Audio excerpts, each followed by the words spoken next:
অভিযোগ করেছে যে শ্বাসরুদ্ধ হয়ে মারা গেছে, কিন্তু শ্বাসরুদ্ধ হয়ে যে যে কয়জনের লাশ পাওয়া গেছে তারা কিন্তু একজনের শ্বাসরুদ্ধ হয়ে মারা যায়নি, তারা মারা গেছে শর্টগানের গুলিতে।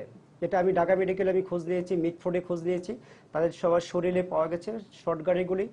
আর এখানে একটা জিনিস আপনি যেমন ইসলামী সোনালী ব্যাংক, সোনালী ব্যাংকে তারা আশ্রয় নিয়েছিল, সোনালী ব্যাংকের ছাদে আশ্রয় নিয়েছিল, যেটা বাউন্ডারির বারান্দার ছাদে।